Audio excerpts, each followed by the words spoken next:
We'll now start with opening statements, and then we'll get right to our witnesses. The chair will recognize himself for an opening statement. On August 12th, 2024, Thierry Breton of the European Commission, which is the executive branch of the European Union, sends a letter to Elon Musk. And I just want to read the first sentence, because I think this captures what we're talking about, what this hearing is about.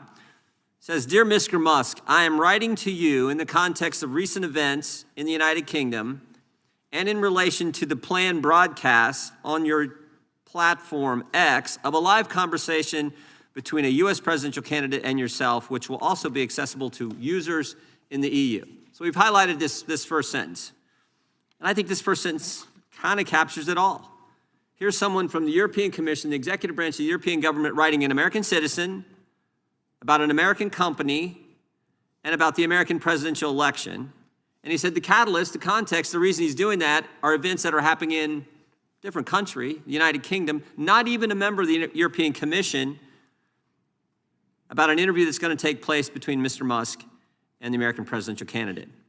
So, to America, also not part of the EU, about events happening in the UK, not part of the EU, but this individual thinks that they're going to regulate the speech and are concerned about what may take place in this interview.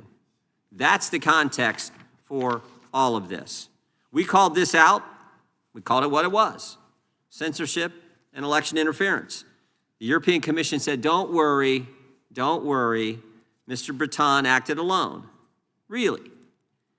We didn't think Mr. Breton acted alone at all. He was just foolish enough to say the quiet part out loud. A year ago, this committee started issuing subpoenas to tech companies, big and small. We asked them to give us your communications with foreign officials regarding censorship. The production started rolling in. The European Commission successfully pressured social media companies to change their global content moderation rules, directly harming the speech of Americans in the United States. This hearing is not about whether European governments can censor their citizens. They do it. It's wrong. We know that. But this hearing is about, we disagree with that, but this hearing is about whether American speech in the United States is being silenced by regulators across the pond in Brussels. And the truth is, that's happening. Just look at these documents from TikTok. This is the Community Guidelines Survey. If we can put that one up too. I just want to read the highlight. The primary motivation for the next round of community guidelines updates is to achieve compliance with the Digital Services Act. So here again, Europe's trying to influence speech and everything around the world. And what did TikTok censor in the U.S. to placate the Europeans? Let's go to the next document. I think this censored, quote, marginalized speech and behavior, media presented out of context. I think that happens every single day, and probably in this committee. We're always putting unanimous consensus about this media, that one. They'll enter from something from the New York Times. We'll enter something from Fox or something like that. That happens all the time. TikTok censored true information and political speech on topics like immigration in the United States because of European censorship demands. But it gets worse. It's not just the European Commission is regulating the content moderation guidelines. Often they directly ask platforms, how are they handling U.S. speech? In 2024, the vice president of the European Commission, Vera Jourova, traveled all the way to California to meet with TikTok to discuss U.S. election preparations. Now, why on earth would the EU, let's put this one up too, why on earth would the EU travel to California to talk about U.S. elections? Is the vice president, Ms. Jourova, is she interested in discussing both EU and U.S. election preparations, or to stay mostly focused on the EU? Her response: we're interested in both. I mean, that to me is just unbelievable. But again, this is where the Digital Services Act is taking us. The answer is obvious. The European Commission is trying to censor speech and meddle in elections worldwide. Now the Europeans try to hide what they're doing.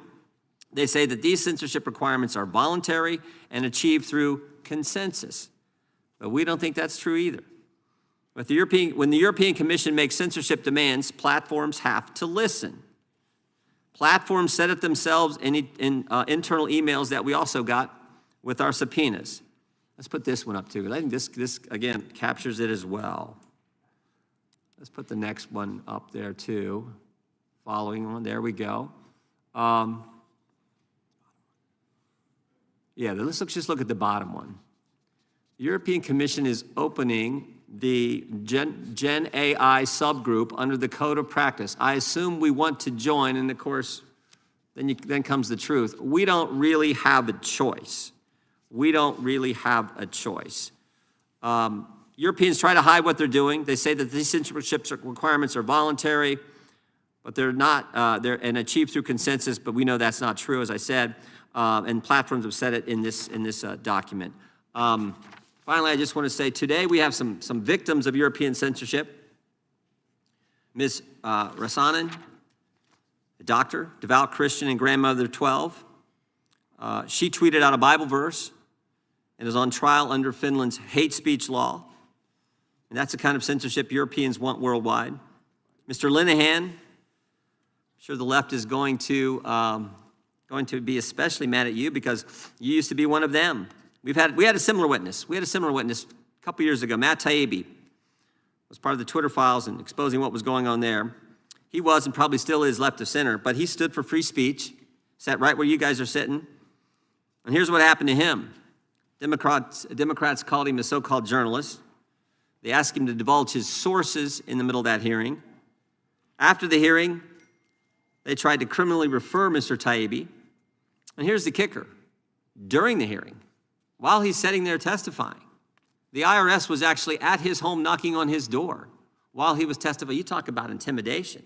While he was testifying to Congress, the Biden administration had the IRS make a friendly visit to his home.